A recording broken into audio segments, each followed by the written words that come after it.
Ladies and gentlemen, boys and girls, and all in between and outside of that spectrum, welcome to another one of my incredible Doctor Who YouTube reviews. Now this one's slightly different from other episodes, and no, my room is not morphed into a different room, and no, you are not dreaming. I do actually have another human being, or at least I think he's human, next to me. This is my incredible old friend, my old schoolmate. Not only is he an incredible dude and a very talented filmmaker, he is a simply genius human being, and he's also won awards for his amazing art, and he collaborates with me on many of my projects, and I'm very, very grateful to have him in my life. This is the amazing, the incredible, but prepare yourself, Jake McNeil. Welcome, my friend. Hello. It's a pleasure to have you here. So, also one of my fellow Whovian as well, like my good self. So Jake, what are your overall thoughts of the episode? What are things you liked? What are things that you would change? I thought the episode was okay. Mm-hmm. It wasn't bad, nor was it brilliant. It was just an okay episode. It was an episode that was stabbed with was basically driven more by the companions and other characters that we've never seen from different walks of life. I liked that. I did. I was one thing I didn't really enjoy. I find that this is the only thing that I didn't enjoy in the episode. It was where we've had the other episodes where it was you've had like a shock, or you've had a returning villain, or you've had someone like it apart from Orphan 55? Orphan 55, Benny. Yeah, where is it? The other episodes were really, really executed fantastically, and I really, really enjoyed them. I did, and I think, I thought it was this episode was better than Orphan 55 for sure. It was better than that. It was. I enjoyed the chemistry between all the companions and the other people. Yaz really shone in this episode, definitely. Yes. And I think she did fantastically. She did. But I guess I find that. I mean, I don't know where I walked away thinking there was something missing in that episode, and I'm still trying to put my mind to it to think what is it that was missing, because whether it was a monster or it was a villain, I don't know, but that's why I think it's an okay episode.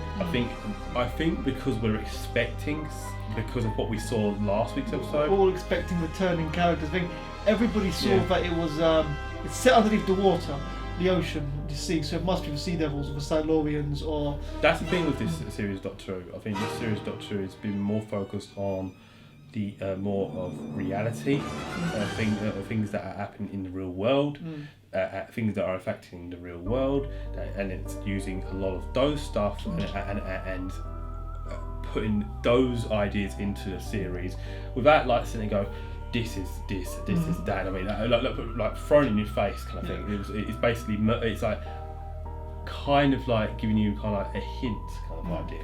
I liked what I liked about this episode. I really liked I love the diverse group of characters. You know, we had the ex-cop, we had the astronaut, we had the YouTuber, the Portuguese YouTuber, and we had.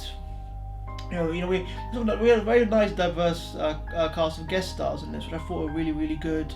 You know, representing more walks of life, and that's what sort of show's all about. I thought that was really good. I'd love to see more of them. To be honest, I'd like to see. I hope they all stick together, that trio, and I hope we get to see more of them. I hope them guys finally get to go on their honeymoon. That'd be nice. But they're already in Madagascar now, so that's half the way.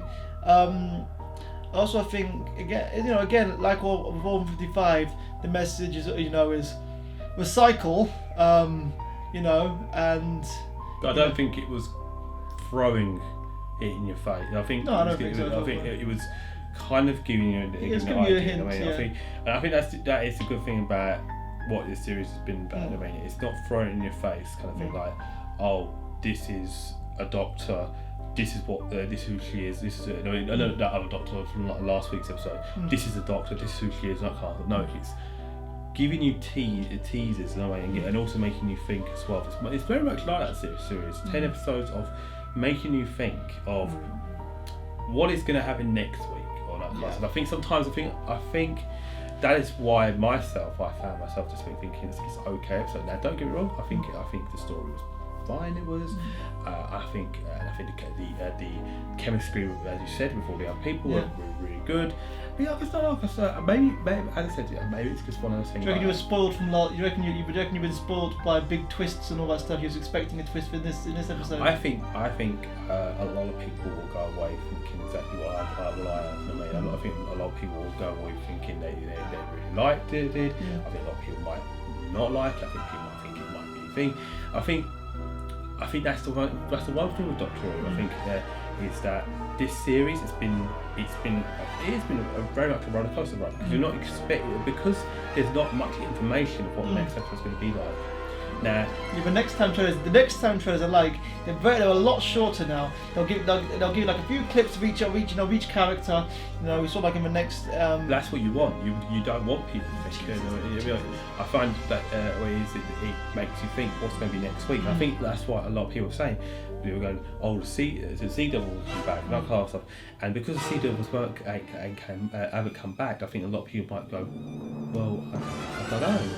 I reckon they'll come back at some point. I reckon that's a given. I like the episode. I thought, again, it was lovely, setting all sorts of different locations. And obviously, I like the message, about microplastics. That's obviously a real thing that not many people know about. And yeah, I thought it was good. I thought the special effects were done pretty good. I thought so from a filmmaking standpoint, do you like the cinematography, all of that stuff? Like how does I thought it was very, very good. I liked the bit when Graham and the ex-cop were both sitting on the beacon talking. I like. That was a very nice cinematography there. I liked it a lot. I even liked when the ex-cop was was it China and you had that kind of neon. Because all the lights in this city, make it look like it's neon, and I like that. I think that's very good. I thought it was done good. There was a very sweet moment where the ex-cop was talking about you can't believe being married to somebody that impressive, and there's a shot of Graham's face, and obviously he's remembering Grace. I thought that was a very sweet, very somber moment. You know what I mean? I think that this series so far has been so strong, and I think this series has been one of my favourite series since the show came back. I'm loving it. I think it's got a very nice, diverse mixture of episodes. Different themes in different episodes.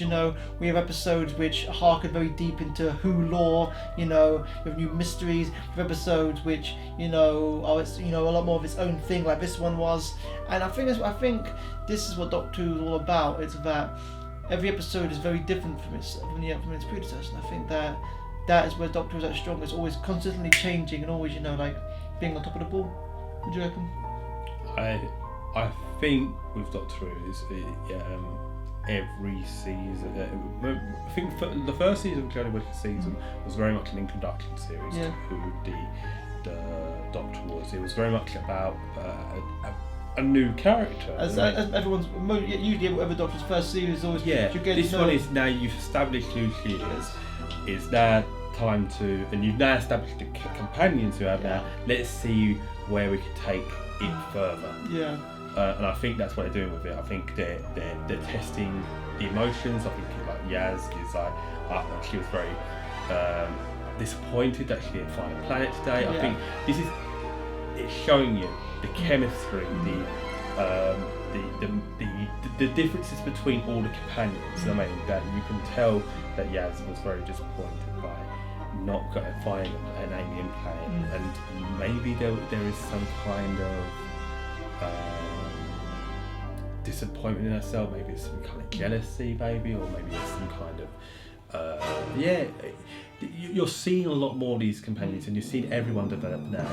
And by episode 10, I think we're gonna see a very different free companions, and we're going to see a very different Doctor. And I think what is going to affect that is what we're going to see in the next few episodes. I'm very excited to see the Cybermen back. I think it's very interesting to see the Cybermen so feared. Obviously, the Cybermen were a very feared enemy, but just for the fact that there's a mythos around them right now, which I think is really good. But we're going off topic because we could talk about Doctor Who lore from now until Doomsday. But I think definitely a great episode.